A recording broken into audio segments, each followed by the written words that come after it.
Assalamualaikum warahmatullahi wabarakatuh.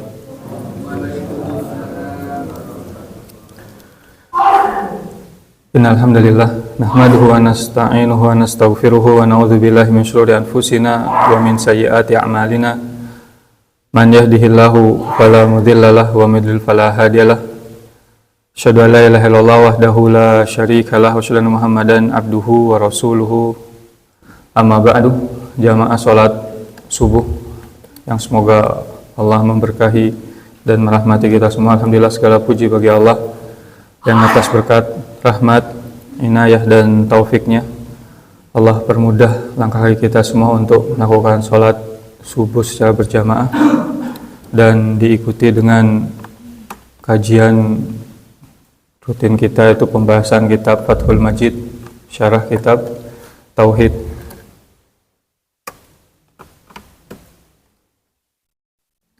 Yang mana pada pertemuan yang lalu telah kita bahas atau telah kita bacakan penjelasan dari Syekh tentang muqaddimah dari kitab ini.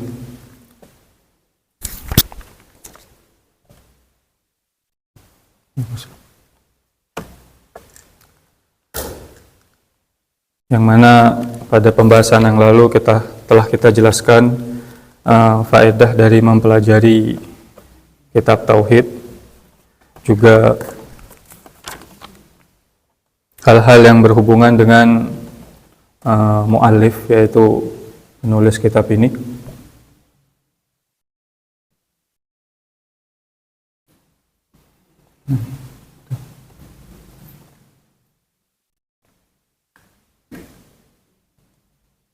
Ya. Dengan masukan dari ketua takmir serta jamaah yang lain bahwa alangkah baiknya dibuat slide dari PowerPoint karena ini lebih mempermudah jamaah.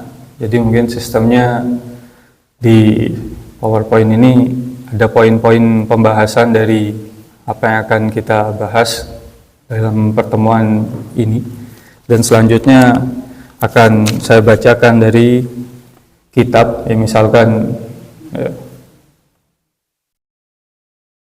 di sini juga disertakan halaman 17 dan 18 dari cetakan yang saya miliki.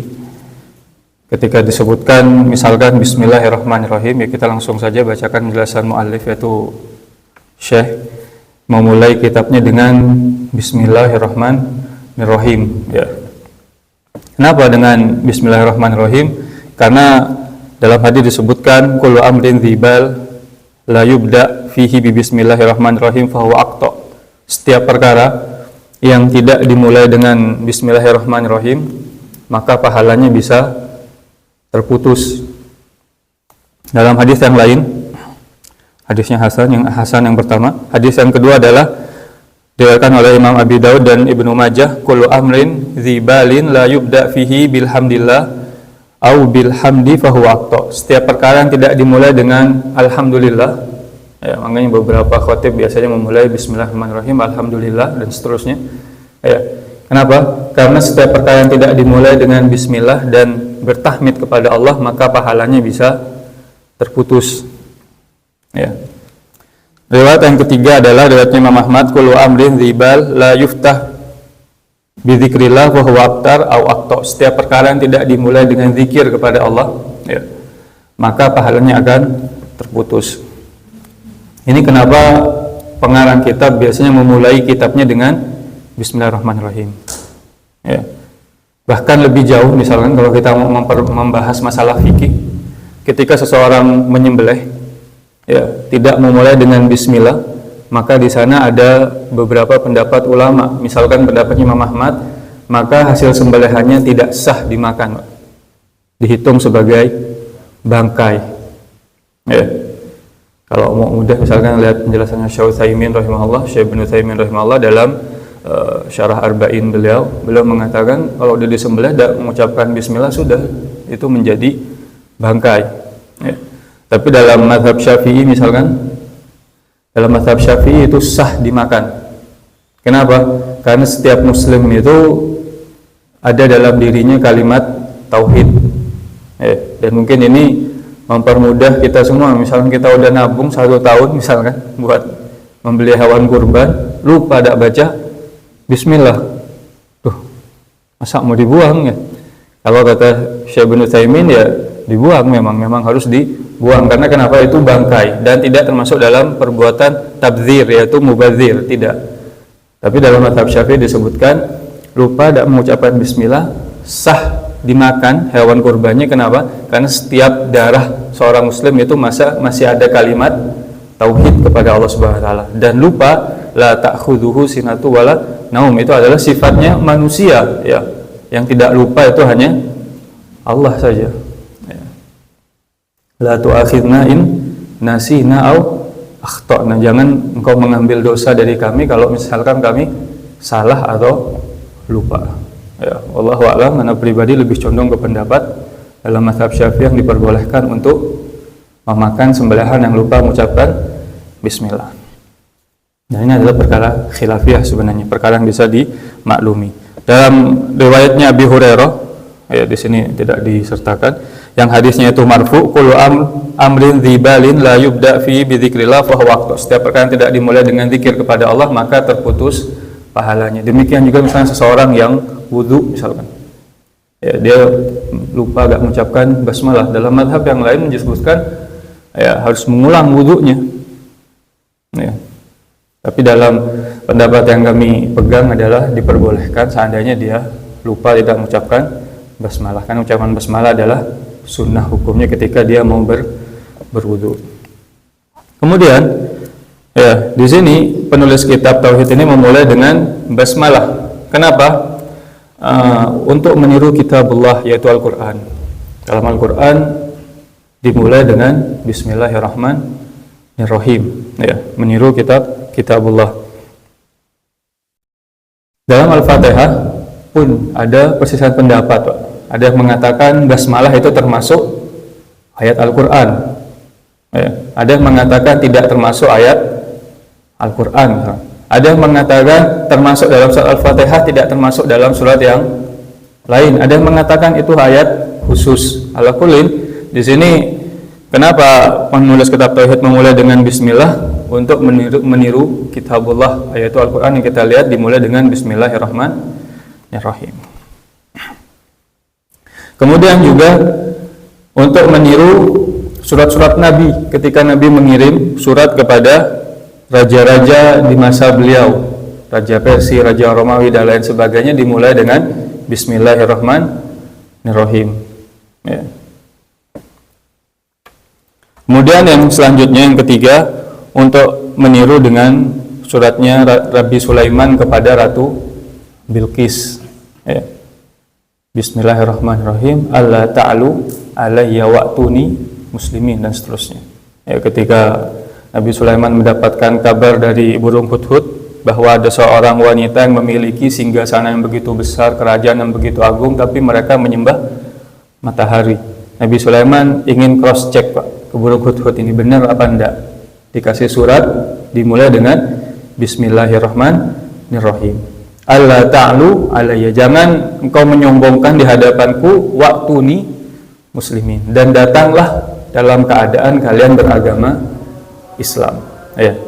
Di surat ini, surat An-Naml ini, ulama menyebutkan, semua ulama sepakat kalau bismillahirrahmanirrahim termasuk dari dalam Al-Qur'an. Tetapi di luar surat ini, ulama berselisih apakah masuk dalam Al-Qur'an atau tidak. Ya. Nah, sebagian ulama mengatakan kalau memulai sholat Al-Fatihahnya tidak baca basmalah maka nggak sah. Ya. Ada yang mengatakan bacaan basmalahnya sir. Ada yang mengatakan nggak baca sir langsung, alhamdulillahirabbil alamin. Ada yang misalkan sir bismillahirrahmanirrahim, alhamdulillahirabbil alamin, alhamdulillahnya jahar. Ada yang mengatakan langsung bismillahirrahmanirrahim, alhamdulillahirabbil alamin. Sebabnya ya ini, perbedaannya sebabnya ini. Ya. Kemudian kita lanjutkan masih di halaman ke-18. Ketika dimulai dengan bismillahirrahmanirrahim, ba di sini artinya isti'anah, minta pertolongan kepada Allah. Sebagaimana aku menulis dengan pena. Aktubu bil qalam, aku menulis dengan pena. Ba di sini artinya adalah dengan isti'anah, dengan menggunakan pena, yaitu dengan meminta pertolongan kepada Allah Subhanahu wa taala. Dan Allah asal katanya dari ilah, yaitu zat yang harus diibadahi. Ya. Allah artinya adalah ilah, yaitu zat yang harus diibadahi. Ya. Itu bismillahirrahmanirrahim. Kemudian Ar-Rahim selanjutnya adalah Ar-Rahmanir-Rahim. Ar-Rahmanir-Rahim artinya adalah Maha Pengasih atau lagi Maha Penyayang kalau dalam terjemahan bahasa Indonesianya. Ar-Rahman di sini disebutkan adalah rahmatnya Allah untuk seluruh makhluknya.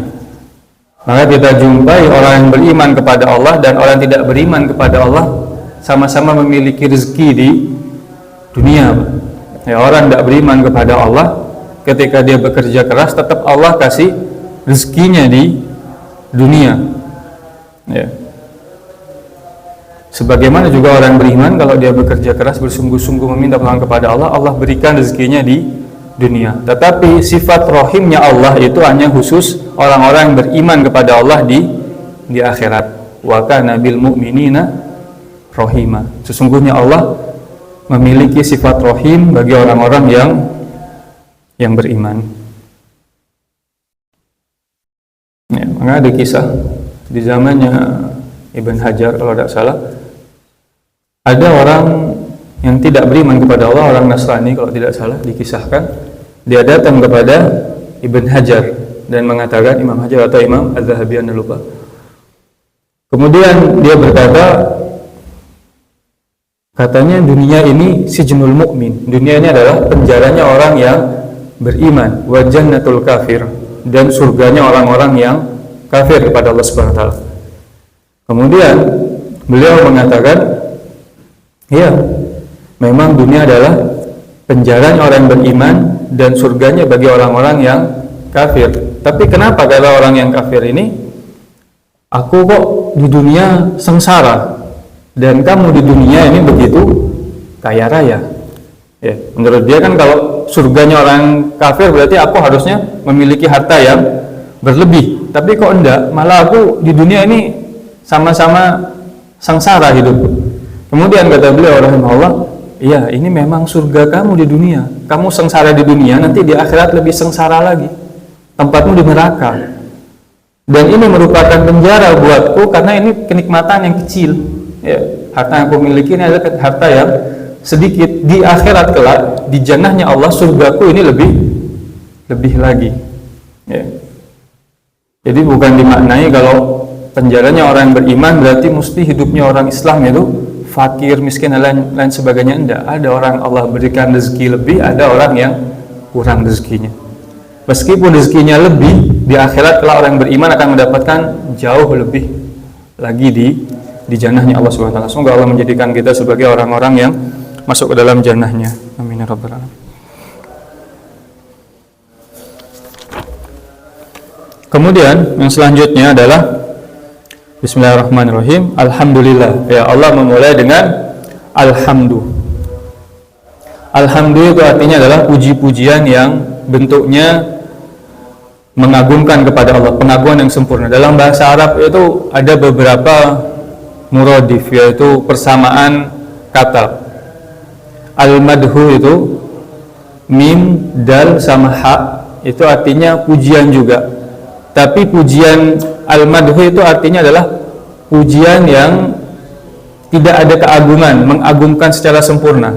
Madahtu fulan, aku memuji fulan, aku memuji Ali misalkan, dan lain sebagainya.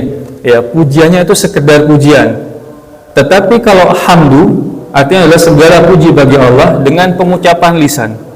Makanya ketika kita memulai sholat, baca alhamdulillahi rabbil alamin, segala puji bagi Allah. Pujian itu harus diyakini dengan hati kita. Ya. Pujian itu harus dengan hati kita, dengan lisan, diyakini dengan hati, dan dengan perbuatan. Ketika kita memuji Allah, kita benar-benar yakin bahwa Allah adalah zat yang berhak untuk dipuji, zat yang berhak untuk diibadahi.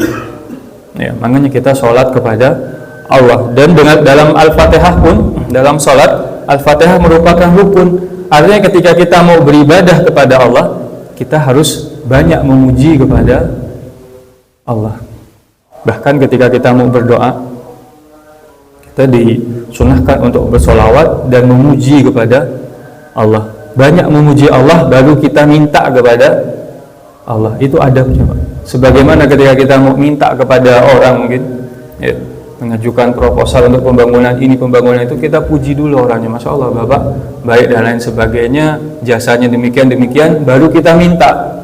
Ya, sebagian dari kita kalau minta kepada Allah, doanya sebentar, ya, pujiannya sedikit, yang diminta banyak.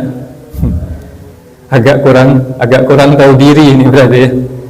Kalau memuji kepada Allah, pujilah dengan pujian yang begitu banyak, karena Allah suka ketika banyak dipuji. Antumul fuqara ilallah wallahu huwal ghaniyul hamid. Kalian adalah hamba yang fakir kepada Allah, butuh kepada Allah. Allah maha kaya lagi maha terpuji. Ya. Dan juga di sini disebutkan ya, pengucapan dengan lisan. Ya, pengucapan dengan lisan artinya kita banyak-banyak bersyukur kepada Allah. Allah berikan nikmat kepada kita, Allah berikan hidayah kepada kita, di mana banyak orang-orang di luar Islam yang berupaya untuk mendapatkan hidayah itu setengah mati, Pak. Ya. Bahkan sampai diusir dari tetangganya, diusir dari keluarganya, diusir dari masyarakatnya karena mereka ingin memeluk agama Islam, dan Allah berikan hidayah Islam itu kepada kita. Mungkin sebagian dari kita memeluk agama Islam dari lahir. Ya. Maka banyak-banyak bersyukur kepada Allah.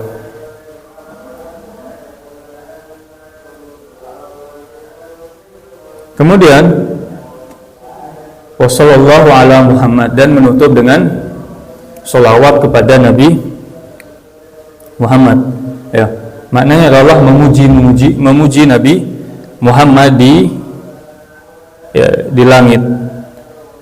Ya, dan malaikat pun mengagungkan Nabi Muhammad. Innallaha wa malaikatahu yusholluna 'alan nabi. Allah dan malaikatnya bersolawat kepada Nabi. Ya ayyuhalladzina amanu shollu alaihi wa sallimu taslima. Allah memerintahkan orang-orang beriman, perbanyaklah sholawat kepada nabimu.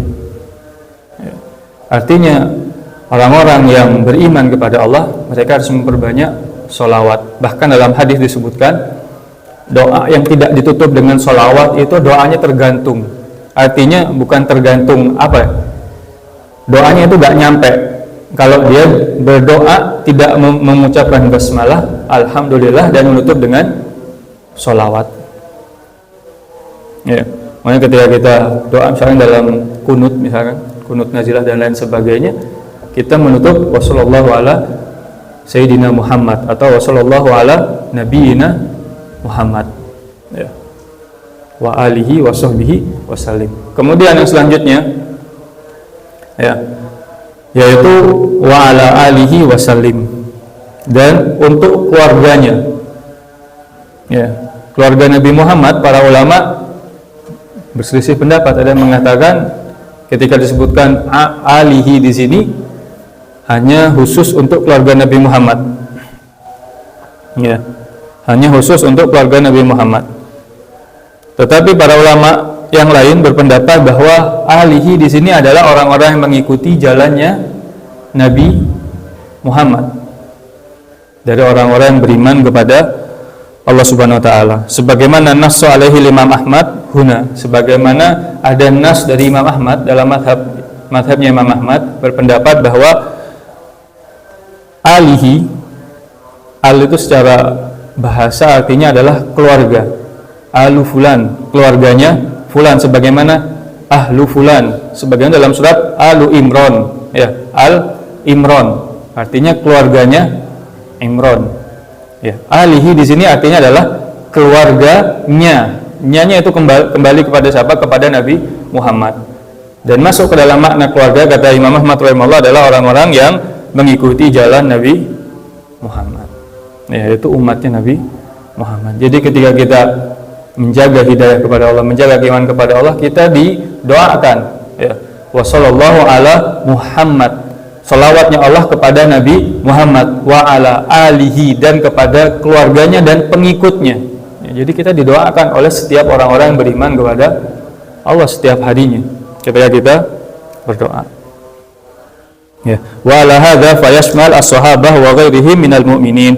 Oleh karenanya makna al kata Syekh di sini adalah mencakup para sahabat dan orang-orang mengikuti jalannya para sahabat sampai akhir zaman kelak.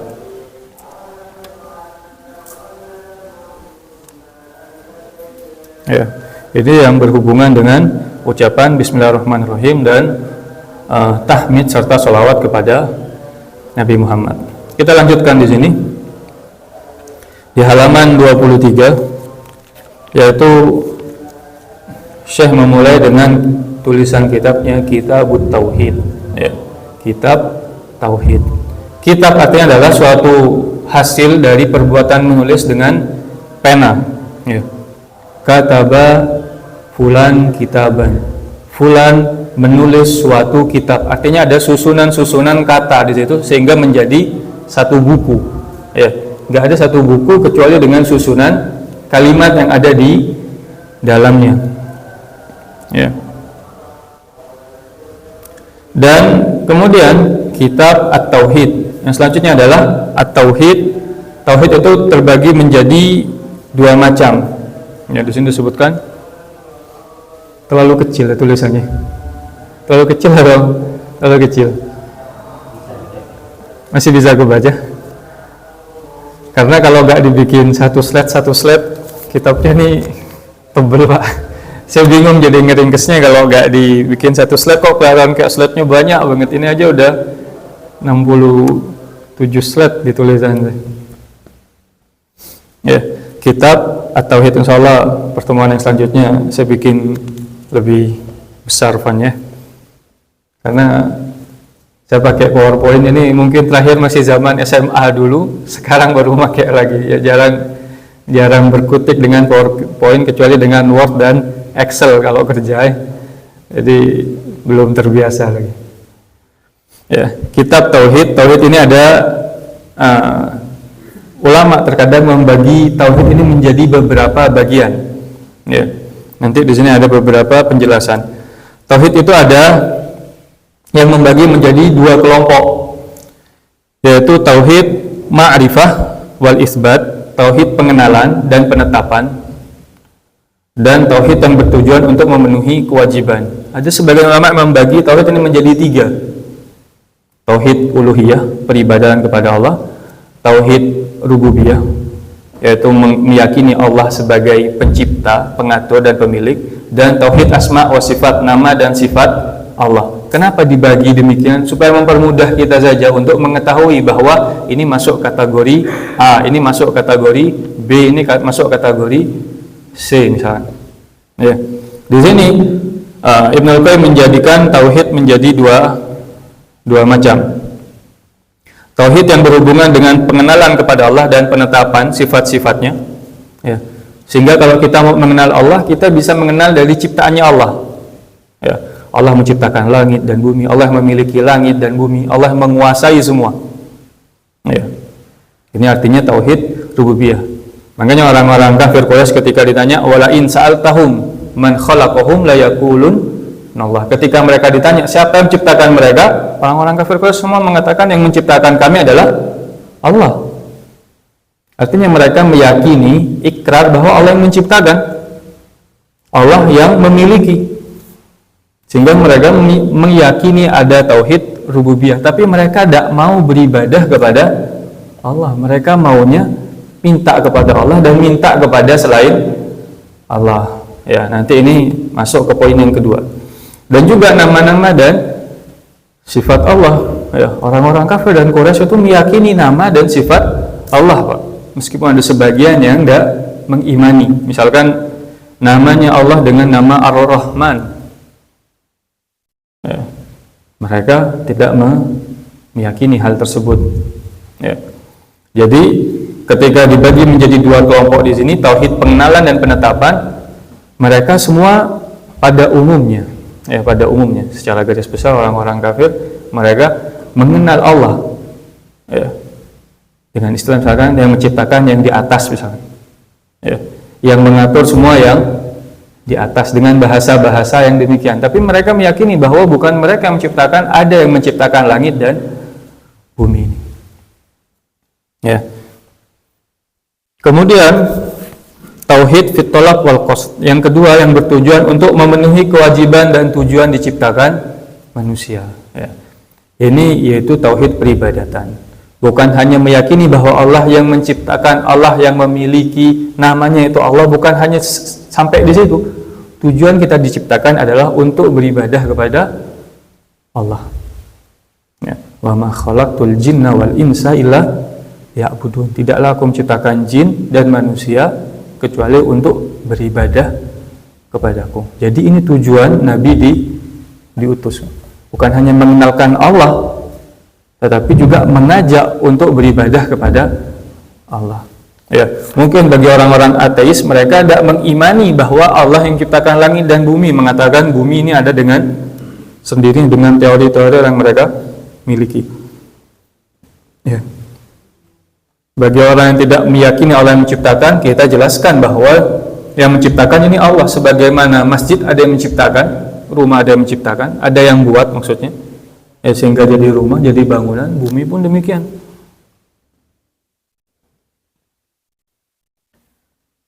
Ya.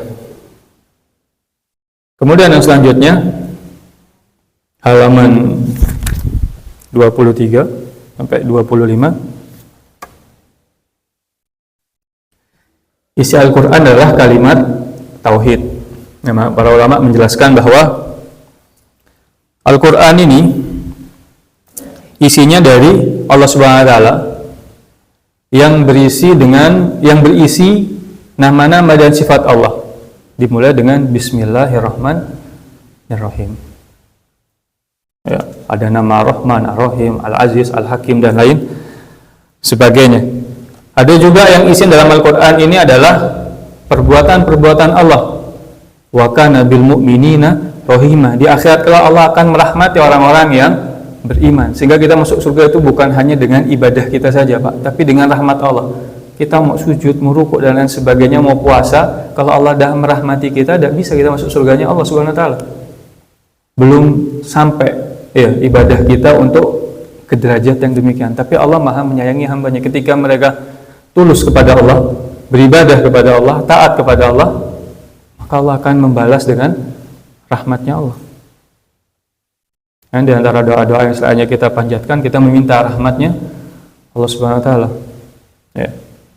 Ulama menjelaskan ketika ada orang mengatakan, ya Allah balaslah aku dengan balasanmu yang adil. Ya. Selainnya jangan berdoa dengan doa yang demikian. Tapi doa, ya Allah rahmatilah diriku dengan rahmatmu yang agung. Kalau Allah balas dengan balasan yang adil, dosa kita itu lebih banyak dibanding amalan soleh kita. Mana Nabi menyebutkan kullu bani Adam khata'. Setiap anak turunan Adam itu adalah banyak dosanya, banyak kesalahannya. Wa khairul khata'in at-tawwabun. Yang sebaik-baik orang yang banyak melakukan dosa, kesalahan adalah yang banyak bertaubat kepada Allah. Jadi kita sebenarnya ketika berdoa minta rahmatnya Allah, minta ampunannya Allah, minta kasih sayangnya Allah, supaya kita bisa masuk ke dalam jannahnya Allah, Pak. Ya, jadi isi Al-Quran adalah kalimat tauhid. Dari yang menciptakan langit dan bumi, menciptakan manusia, menciptakan seluruh makhluk, dan orang-orang yang mengajak kepada tauhid, yaitu para nabi dan para rasul serta para ulama, itu adalah pejuang-pejuang tauhid. Begitu juga dengan surga dan neraka. Ya, karena disebutkan Al-Quran ini adalah kalimat tauhid, artinya surga dan neraka pun adalah tempat bagi orang-orang yang mentauhidkan Allah masuk dalam surga, yang kufur kepada Allah masuk ke dalam neraka. Ya, masuk ke dalam neraka. Ibnu Qayyim rahimahullah menyebutkan, wa amma tauhid alladzi da'at ilaihi rusul wa nuzilat bihil kutub fa huwa naw'an, tauhid fil ma'rifah wal itsbat wa tauhid fit talabi wal qasdi. Ya, tauhid itu ada dua macam sebagaimana yang dibahas sebelumnya. Ada tauhid ma'rifah, mengenal Allah, dan tauhid yang bertujuan untuk mengesahkan Allah Subhanahu wa taala.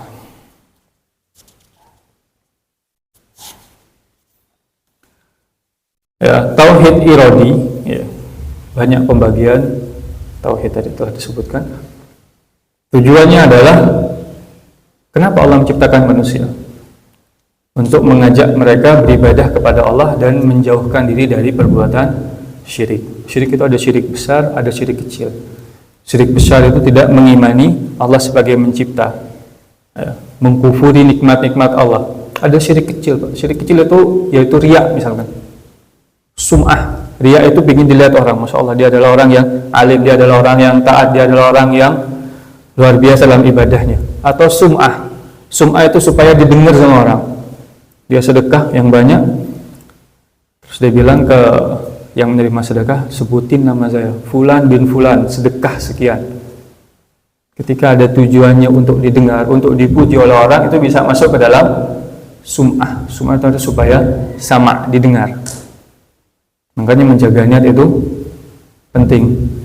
Ya, menjaga niat itu penting karena kita tidak tahu apa ketika kita beramal soleh tadi itu tujuannya untuk Allah atau terselip tujuannya ada selain Allah Subhanahu wa taala. Ya. Jadi di sini tauhid iradi dan talabi. Tauhid iradi artinya yang diinginkan oleh Allah itu apa? Yang diharapkan oleh Allah dan diminta oleh Allah apa? Tujuannya untuk mengajak manusia kepada peribadatan kepada Allah Subhanahu wa taala. Kemudian isi Al-Qur'an yang selanjutnya adalah penyempurnaan terhadap kalimat tauhid. Ya, bagaimana kalimat tauhid itu bisa sempurna? Ketika seseorang menjauhkan diri dari hal-hal yang Allah haramkan.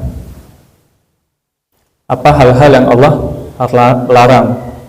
Wa ahallallahu bai'ah wa harrama riba. Allah halalkan bai, jual beli, dan Allah haramkan riba misalkan. Berarti kan ada yang Allah sarankan, ada yang Allah haramkan. Ya. Ketika Allah perintahkan seseorang menjauhkan diri dari riba, itu hakikatnya dia sedang menjaga diri supaya tauhidnya terjaga. Meskipun itu masuk dalam bab muamalah. Ya. Imam Abu Hanifah punya kitab, Pak. Ada fikih akbar, ada fikih asghar. Fikih akbar itu berhubungan dengan akidah, peribadatan kepada Allah. Tapi fikih asghar itu berhubungan dengan fikih-fikih salat, puasa, zakat, dan lain sebagainya. Kenapa disebut fikih kecil? Karena fikih besarnya artinya adalah taat kepada Allah. Setelah taat baru ada fikih kecilnya, yaitu salat, puasa, zakat, dan lain sebagainya. Bukan menganggap salat itu kecil, tapi peribadatan kepada Allah itu adalah hal yang menjadi esensi dari tujuan manusia diciptakan. Ya. Dan melakukan apa-apa yang Allah perintahkan. Ya. Ketika kita mengaku sebagai orang yang Islam, orang yang beriman kepada Allah, kita harus melakukan apa yang Allah perintahkan kepada kita, dari sholat, puasa, zakat. Ya. Bahkan para ulama berselisih apakah orang yang enggak sholat itu masih dianggap muslim atau enggak, Pak. Ya. Ulama berselisih dalam hal ini. Karena Nabi menyebutkan wassalah imaduddin, sholat adalah tiangnya agama. Dalam mazhabnya Imam Ahmad, orang yang enggak sholat itu langsung keluar dari keislaman, langsung dihitung kufur kepada Allah SWT. Dia dianggap orang yang kafir. Dalam mazhab Syafi'i enggak. Dalam mazhab Syafi'i mengatakan orang yang enggak sholat ditanya dulu kenapa dia enggak sholat. Kalau takasulan, bermalas-malasan, maka dia fasik. Ya, fasik itu artinya melakukan maksiat yang begitu besar, yang dianggap mudah. Ya. Meskipun Imam Syafi'i dalam mazhab Syafi'i tidak dikeluarkan dari keislaman, tapi fasik itu adalah dosa yang besar dan mengerikan juga. Kalau dia meninggalkan sholat karena keyakinannya sholat itu tidak wajib, maka dia keluar dari keislaman. Artinya ketika dia tidak melakukan apa yang Allah perintahkan dari sholat dan lain sebagainya, maka dia dihitung telah melakukan dosa yang besar. Kemudian dalam Al-Quran juga ada penjelasan balasan bagi orang-orang yang bertauhid. Ya. Maka di sini Syekh menyebutkan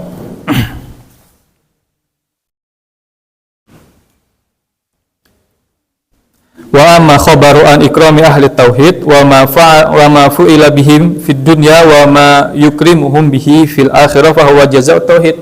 Adapun pengagungan Allah kepada orang-orang bertauhid kepada Allah di dunia bahkan kelak di akhirat, maka itu balasan bagi orang-orang yang bertauhid.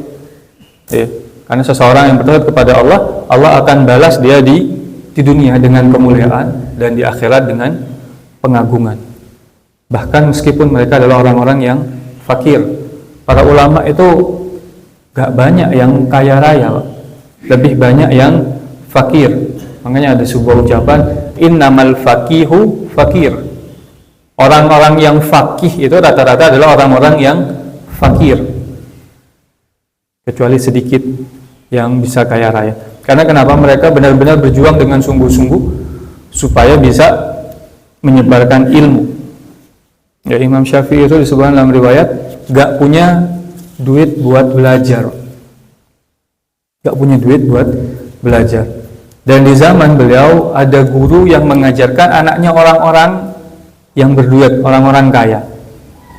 Imam Syafi'i ini bilang ke ibunya, Bu, gimana Bu? Aku ini mau belajar, tapi aku gak punya uang.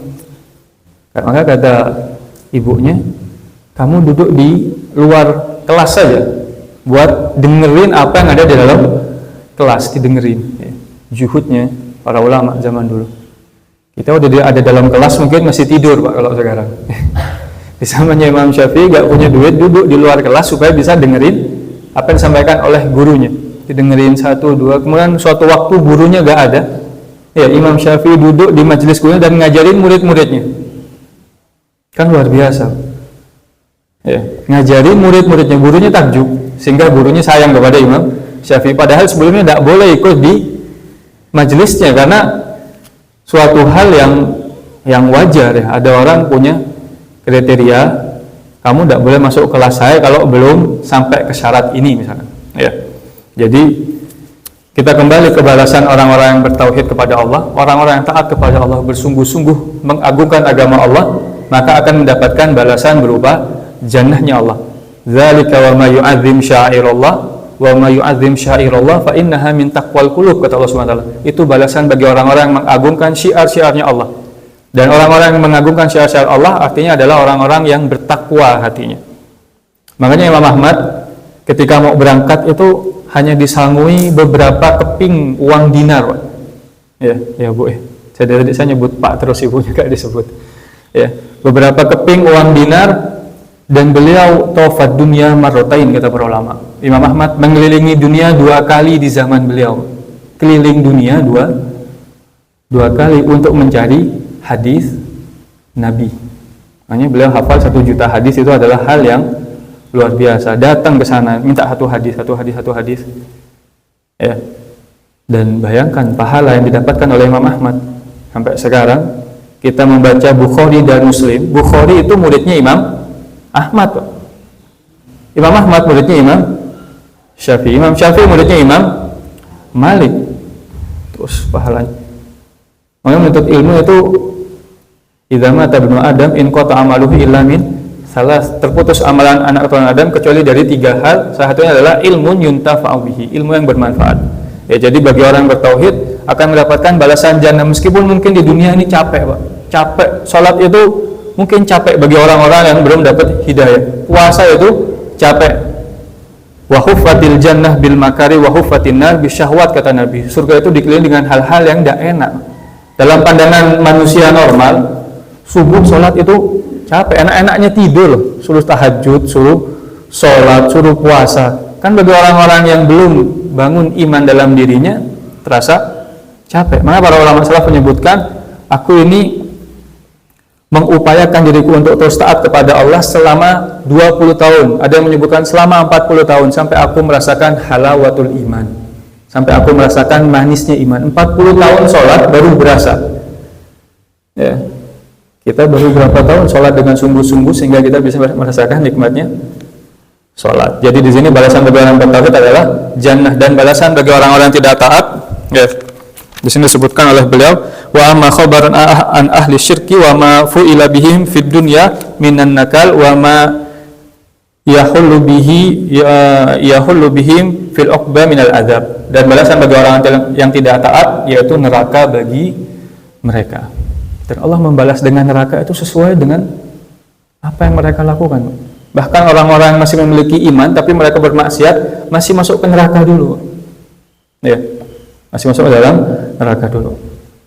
Ya, mungkin sampai sini. Ya, ini saya mau selesaikan. Ya, mungkin sampai sini, maka lanjutannya maka Al-Qur'an isinya adalah tauhid. Kita selesaikan di sini. Kalau ada pertanyaan dipersilahkan. Ya, silakan. Assalamualaikum.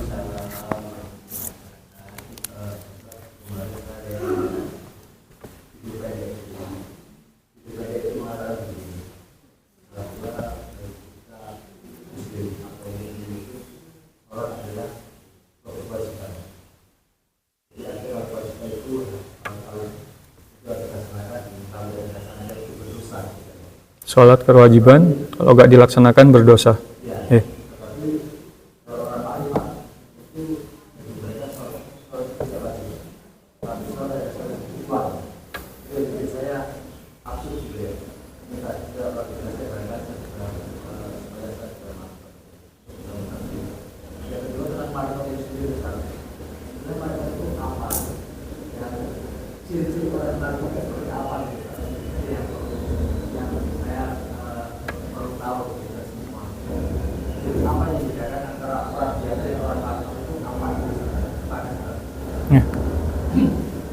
Ini suara apa?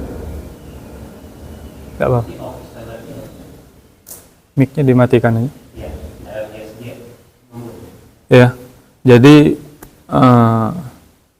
mungkin yang ini di-cut ya videonya, biar gak terjadi bola liar di masyarakatnya mungkin. Karena kan ada video. Jadi ma'rifat ini artinya adalah mengenal kepada Allah Subhanahu wa taala. Dan manusia yang paling mengenal kepada Allah adalah nabinya, Nabi Muhammad, Pak. Tapi terkadang sebagian orang ketika mempelajari agama, mereka terlalu mendalami apa yang mereka sedang ada di dalamnya. Contohnya mereka mengatakan, saya ini udah sampai ke derajat makrifat sehingga saya ini tidak perlu sholat. Dilanjutkan. Ya. Jadi sebagian orang mengatakan saya ini udah sampai ke derajat makrifat sehingga saya tidak perlu ibadah kepada Allah. Ibadah itu hanya sambilan saja. Tidak bisa, Pak. Nabi Muhammad adalah manusia yang paling mengenal Allah dan beliau masih sholat. Bahkan beliau mengatakan, ya Bilal, arihna bisolah. Ya Bilal, buatlah kami tenang dengan sholat. Sampai akhir hayatnya beliau masih sholat sampai kakinya bengkak-bengkak. Sholat tahajud itu bukan sholat wajib. Ya, dan sebagian kaum muslimin mereka mengatakan kita tidak perlu sholat. Yang tidak perlu sholat itu sholat yang wajib malah. Ya kan, suatu hal yang ajib. Nabi Muhammad sholat sunnahnya sampai kakinya bengkak. Jadi pembagian makrifat, hakikat, syariat itu pembagian yang terkadang ya, orang berlebihan di dalamnya. Makanya Imam Ghazali rahimahullah, beliau itu begitu keras membantah orang-orang sufi yang berlebih-lebihan dalam memahami tasawuf. Artinya di zaman beliau udah ada orang-orang yang memahami ya, sufi ini sebagai yang penting ya kita kenal Allah saja. Ya. Yang penting kita ini ya nurut aja sama Allah. Masalah nanti kita sholat gak sholat, puasa gak puasa itu urusannya Allah, ya enggak. Adanya puasa, sholat, zakat ini supaya kita makin mengenal Allah. Kalau udah kenal bukan berarti berhenti, Pak. Bukan seperti manusia sudah kenal ya sudah, enggak. Ya sudah kenal ya cukup, enggak. Mengenal Allah harus diikuti dengan peribadatan kepada Allah. Jadi ada mungkin di pembagian mereka ada orang-orang yang masih syariat. Orang yang syariat itu berarti orang-orang yang masih sholat, puasa, zakat. Ya. Kemudian naik hakikat, ya mereka udah lebih dari yang sebelumnya. Sampai ke makrifat, kalau sampai ke makrifat artinya mereka udah sampai ke derajat yang paling tinggi yang tidak butuh ibadah kepada Allah. Dalam Islam tetap Ma'rifat, hakikat, syariat itu memang ada dalam kalimat-kalimat syar'i, tapi tujuannya tetap untuk beribadah kepada Allah. Dan disebut sebagai kebutuhan tadi, benar, memang orang nggak sholat dia tidak bisa masuk dalam jannahnya Allah. Gimana dia mau masuk ke dalam surganya Allah kalau dia tidak sholat, dia tidak taat kepada Allah, ya. Jadi itu sebenarnya dalam pembahasan akidah, nanti lebih jauh dalam pembahasan akidah. Wallahu a'lam. Pertanyaan yang lain mungkin? Ya, silakan. Assalamualaikum warahmatullahi wabarakatuh. Ada saudara kita yang mohon maaf dari Nabi itu pernah saya beritahu kalau pada pembacaan Allahumma sholli ala sayyidina Muhammad itu tidak pakai sayyidina, itu bagaimana pada saat sholat? Ya, di dalam sholat. Para ulama berselisih, Pak. Apakah dalam sholat ini boleh menggunakan lafaz sayyidina? Ada yang mengatakan boleh, ada yang mengatakan enggak boleh. Ya, kalau di luar sholat, ulama pun berselisih. Ada yang mengatakan di luar sholat boleh kita mengucapkan kalimat Sayyidina Muhammad, ada yang mengatakan enggak boleh. Masuk ke dalam perkara sholat, ada yang mengatakan dalam sholat itu, ketika yang mengatakan boleh itu tadi, kan ada yang mengatakan enggak boleh, ada yang mengatakan boleh kalau di luar sholat. Kemudian yang mengatakan boleh mengucapkan kalimat Sayyidina berselisih juga dalam perkara sholat. Apakah boleh mengucapkan Sayyidina dalam sholat? Apakah enggak boleh? Yang mengatakan boleh karena itu bentuk pengagungan kepada Nabi Muhammad, sehingga mereka boleh mengucapkan kalimat Sayyidina. Ada yang mengatakan enggak boleh. Kenapa? Karena dalam sholat ibadahnya tauqifi, artinya udah itu lafadznya dari Nabi Muhammad, ya. Ada yang mengatakan enggak boleh di dalam sholat. Tapi untuk kehati-hatian, wallahu a'lam, dalam sholat alangkah baiknya tidak mengucapkan kalimat Sayyidina, ya, untuk kehati-hatian saja. Tapi kalau meyakini itu boleh, sebagaimana Ibn Hajar misalnya mengatakan itu boleh dalam sholat, silahkan dengan pendapat mereka. Tapi kita memiliki kriteria, mungkin ini lafadznya udah pas demikian dari Nabi, maka kita gunakan lafadz yang sudah disebutkan oleh Nabi. Ya, wallahu a'lam. Ya, sebagaimana juga dalam at-tahiyat, assalamu alaika ayyuhan nabi, misalkan demikian. Para ulama pun berselisih itu Pak Sunai, Pak. Kalau mau membahas khususnya itu panjang. Ya, alaika ayyuhan nabi itu ketika Nabi masih hidup apa setelah Nabi udah wafat? Ka itu kan artinya kamu wahai Nabi. Nabinya masih ada atau enggak? Kan sudah ada.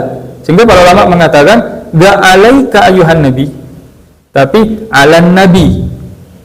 Kenapa? Ka itu artinya ada. Misalkan saya berbicara sama teman saya, kamu apa? Misalkan masih ada di dunia nyata. Kalau udah ada berarti kan nggak pakai ka. Alan nabi, kepada orang yang gaib. Ya. Supaya Allah mengatakan boleh. Alaika ayyuhan nabi. Kenapa? Karena nabi itu masih hidup sebagaimana orang-orang mati syahid, bal ahya walakinna tash'urun, masih hidup tapi kita tidak bisa merasakan. Itu perselisihan. Makanya dalam beberapa majelis saya pernah jelaskan bahwa perselisihan fikih ini banyak, Pak. Banyak, luar biasa. Dalam Mausu'ah Kuwaitiyah, dalam muqaddimah Mausu'ah itu disebutkan perselisihan fikih di masa kitab itu ditulis. Kitab ini ada 50 jilid, ya. Lebih tebal daripada kitab ini, ada 50 jilid, ya. Disebutkan ada 1 juta permasalahan fikih sampai di masa itu kitab ditulis. Yang ulama sepakat hanya 10%. Berarti 90% berselisih pendapat. Artinya perselisihan itu banyak. Dan tinggal kita menerapkan diri kita, bagaimana kita menyikapi perselisihan. Kita yakin dengan A, ya sudah. Kita yakin dengan B, ya sudah. Ya, wallahu a'lam. Mungkin ada pertanyaan yang lain? Ya.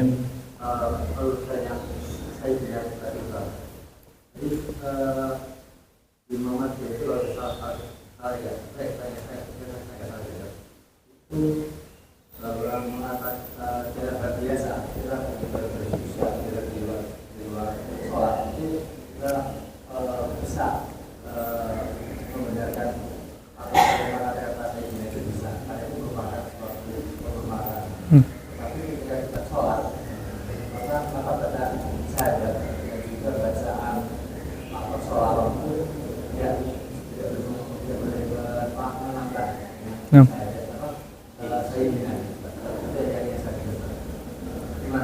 Iya, sebagaimana tadi saya sebutkan, memang kalau di dalam sholat itu perkaranya tauqifi, artinya sudah tetap lafadznya demikian, sehingga ulama mengatakan ya tidak boleh memakai lafadz sayyidina. Ada yang mengatakan boleh, Pak. Bahkan lebih ekstrim lagi, mungkin lebih jauh lagi, yang mungkin sampai sekarang saya belum pernah dengar di Indonesia. Ketika azan pakai sayyidina Muhammad. Itu bukan suatu hal yang aneh sebenarnya. Kalau di Mesir, Anda pernah dengar itu ada.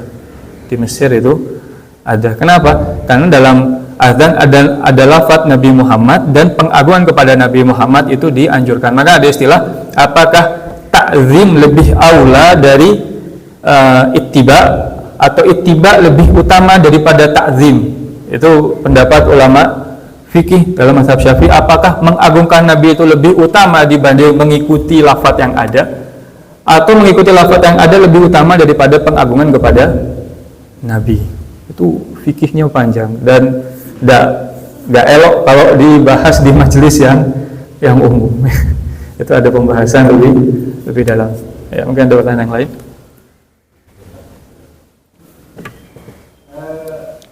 Bagaimana kita memaknai kalimat alhamdulillah dalam bacaan Al-Fatihah? Apakah kita sama memaknai seperti kita mendapatkan kemudahan dari Allah? Misalnya kita mendapatkan sesuatu, kita mendapatkan alhamdulillah. Apakah sama dengan itu? Itu yang pertama. Yang kedua, di dalam Al-Quran banyak ayat-ayat yang disampaikan Allah adalah siapa yang beriman dan beramal soleh. Jelas. Nah, amal soleh di sini ini apa adalah apakah wujudan ketauhidan kita? Karena kita memahami amal soleh itu kadang-kadang kita masih bingung. Apa yang dimaksud amal soleh? Apakah itu wujud dari ketauhidan kita? Ya.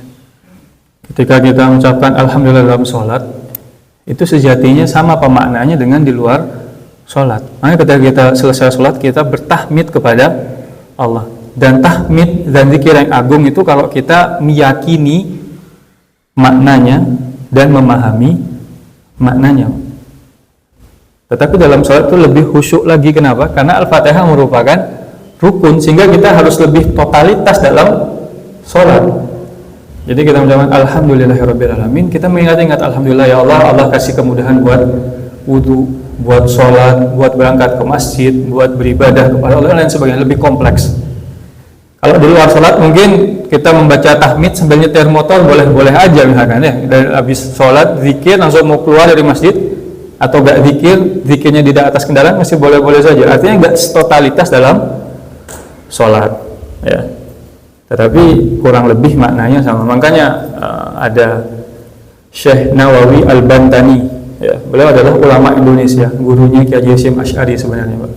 Beliau adalah ulama besar di Saudi di zaman beliau. Disebutkan faqih Syafi'i di masa beliau di Mekah. Beliau jadi ulama di Mekah di zaman dulu. Beliau menyebutkan dalam Tasifatus Saja, Syarah Safinatun Najah, beliau menyebutkan bahwa orang yang berzikir kepada Allah dan dia tidak memaknai makna kalimat zikirnya, maka dia gak dapat pahala. Artinya ketika mengucapkan subhanallah, kita benar-benar memahami makna maha suci bagi Allah, meyakini dengan hati kita dan ya, dengan lafaz kita. Kemudian yang selanjutnya, yang kedua, makna illal ladzina amanu wa amilus sholihat ya. Orang-orang yang, kecuali orang-orang beriman dan beramal soleh. Amal soleh itu Pak macam-macam ya. Ada orang mungkin yang dipermudah untuk sholat wajib, sholat sunnah di masjid. Ada orang mungkin yang untuk sholat wajibnya sulit. Misalkan orang yang kerjaannya nyupir, Pak. Dia kalau mau azan mau berhenti di masjid dulu, yang di belakang ini ngamuk semua ya bisnya. Maka dia bisa sholatnya mungkin di rumah ya. Tapi dia bisa mencari nafkah dengan cara yang halal, itu pun masuk amal soleh. Makanya Imam Malik rahimahullah menyebutkan innallaha qasamal arzaq kama qasamal a'mal. Allah membagi innallaha qasamal a'mal kama qasamal arzak. Allah membagi amal-amal soleh itu sebagaimana Allah membagi rezeki. Ada yang Allah permudah untuk sholat di masjid, ada orang yang permudah untuk banyak puasa, ada orang yang kalau banyak puasa ngantuk Pak kerja, tidak bisa semangat. Kalau puasa akhirnya di kantor tidur terus. Ada orang yang Allah permudah untuk banyak bersedekah, tapi puasanya kurang. Ada orang yang Allah permudah untuk banyak belajar mungkin, tapi untuk mencari nafkah kurang. Kan manusia itu macam-macam. Jadi amal soleh itu diantara keindahan Islam, amal soleh itu gak cuman dipatok satu saja. Kamu harus sholat terus, sholat di masjid terus. Ya repot. Ya. Kalau dia memiliki kemudahan untuk sholat di masjid, alhamdulillah. Kalau yang enggak, jadi amal soleh itu bertingkat-tingkat. Ada yang mungkin, ada yang Allah permudah untuk sholat, puasa sunnah, misalnya sholat sunnah, sedekah, atau mungkin banyak berzikir dan lain sebagainya. Itu mungkin di usia pensiunnya orang tersebut, dan banyak-banyak bersyukur.